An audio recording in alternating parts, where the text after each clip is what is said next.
पंजाब भर में मंशियात फरोशों के खिलाफ क्या कार्रवाइयां की गई? क्या इन मुल्जिमान की पुश्त पनाही लोकल पुलिस कर रही थी?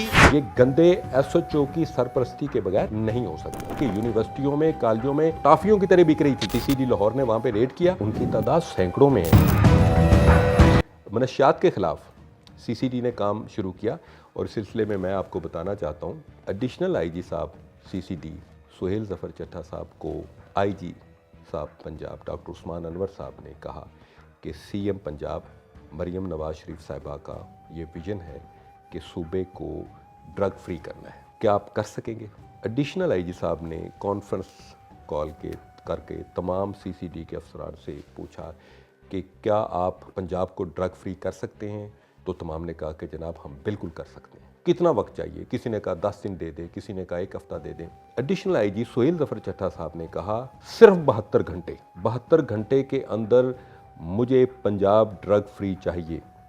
और उन्होंने फिर एक स्लोगन दिया कि पंजाब में मनशियात इस्तेमाल करने वाले तो होंगे, बेचने वाला कोई नहीं होगा। तो अब सीसीडी भी ये दावा करती है कि मंशियात नहीं बिक रही है, कहीं से आपको मंशियात नहीं मिल सकती। हम दावा नहीं कर रहे, हम हकीकत कह रहे हैं। मैं आपको कह रहा हूँ, मैं आपके ज़रिए तमाम लोगों को कह रहा हूँ, पंजाब से मनशियात ख़रीद के दिखा दें। इस वक्त जो मनशियात के आदी हैं, जो नशई हैं, वो दीवारों को टकरें मारते फिर रहे हैं। मनशियात नहीं मिल रही। सूरत हाल ये हो चुकी थी कि यूनिवर्सिटियों में, कॉलेजों में जो मनशियात थी, जो आइस थी, वो टाफियों की तरह बिक रही थी। अभी कैसे बिके? और मैं दावे से बात कर रहा हूँ, आप इस वक्त पंजाब में से मनशियात खरीद के दिखा दें। मनशियात बेचने वाले सूबे छोड़ के भागें, सख्त एक्शन लिया गया। और इसमें अगेन आप देखिए, खुद ऐसा भी पहली दफ़ा जो पुलिस वाले इस काम में इन्वॉल्व थे, वो तमाम के तमाम बरामदगी के साथ जेलों में भेजे गए हैं। अभी वो अपने उधर मुकद्दर का इंतज़ार कर रहे हैं और तमाम को नौकरियों से डिसमिस कर दिया गया है, जिसमें डॉल्फिन पुलिस के लोग थे, जिसमें ट्रैफिक पुलिस के वार्डन थे, जिसमें कांस्टेबल, हेड कांस्टेबल थे, जिसमें थानेदार थे। किसी को माफ़ी नहीं दी गई। नहीं, ये सारे लोग मंशियात बेच रहे थे। ये आगे मनशियात की डीलिंग में बड़ा अहम किरदार अदा कर रहे थे। फ़र्ज़ करें हमने एक मनशियात बेचने वाला पकड़ लिया, अब हमारा तरीक़ाकार क्या है? हम पकड़ के उसको चालान सिर्फ नहीं करेंगे, हम पूछेंगे कि आपने मनशियात किससे ख़रीदी। अगले को पूछेंगे आपने किससे ख़रीदी। हमने पूरे नेटवर्क को पकड़ना है। जब हमने ये काम शुरू किया तो इसी नेटवर्क में किसी स्टेज पर कोई पुलिस वाला भी आ गया। जैसे अभी रिसेंटली एक ट्रैफिक वार्डन आ गया, बंदे ने मनशियात किससे खरीदी? ट्रैफिक वार्डन से। Traffic warden has been arrested. तो ट्रैफिक वार्डन ने किससे खरीदी? वो फिर आगे अगले बंदे तक हम पहुंच गए। इसी तरह हम आगे चलते चलते उस मेन डीलर तक पहुंच जाते हैं जो तमाम को मनशियात फराहम कर रहा होता है और उसको मनशियात केपीके से आ रही होती है।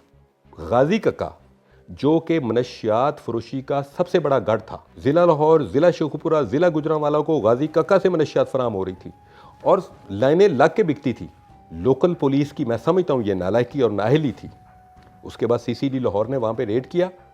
रेड करके उस पूरे मनशियात के गढ़ को मसमार कर दिया गया और उनके अभी हम पीछे हैं। अभी हमारी इतला के मुताबिक वो किसी और सूबे में छुपे हुए हैं। वो काबल खां, शरबत खां, वो पूरा एक गैंग था। ये काबल खां के 7 बेटे थे जो मनशियात फरोशी का काम कर रहे थे और कई सालों से कर रहे थे। हमने वो मनशियात का गढ़ ख़त्म कर दिया। मैं action speak louder than words. आप सीसीडी का काम देखें, आप गली में किसी से पूछें, पंजाब भर में कितने मंशियात फरोश हैं जिनकी पकड़ हुई है? बड़े नेटवर्क थे वो तोड़े हैं। जिन मनशियात फरोशों को गिरफ्तार किया गया है उनकी तादाद सैकड़ों में है। और मैं यहाँ पे एक और चीज़ आपके ज़रिए क्लियर करना चाहता हूँ, जो नशई है, जो गली में गिरा पड़ा है, जो पुड़ी इस्तेमाल करता है, हम उसे मनशियात फरोश नहीं कहते।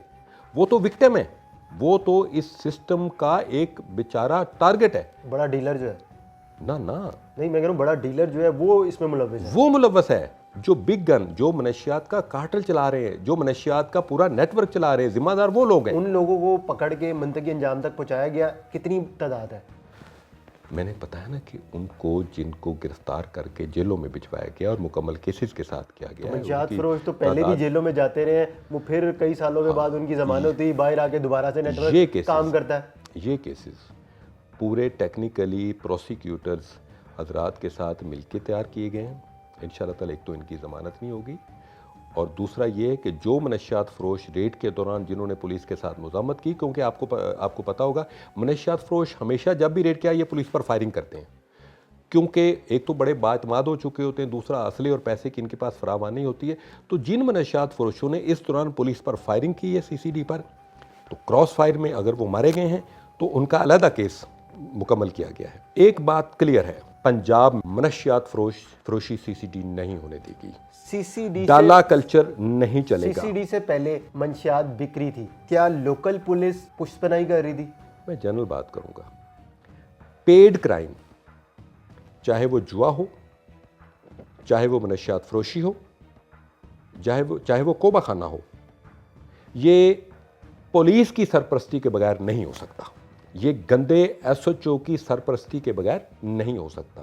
آپ کا جو معاشرہ چل رہا ہے یہ اچھے SHOs اور اچھے پولیس افسروں کی وجہ سے چل رہا ہے، اور جہاں پہ SHO کمزور آ جاتا ہے یا SHO کرپٹ ہوتا ہے وہاں پہ اس قسم کے پیڈ کرائم کا ارتکاب ہوتا ہے، جس کلچر کو IG صاحب ڈاکٹر عثمان انور کے ویژن کے مطابق CCD نے دن رات کام کر کے ختم کر دیا ہے۔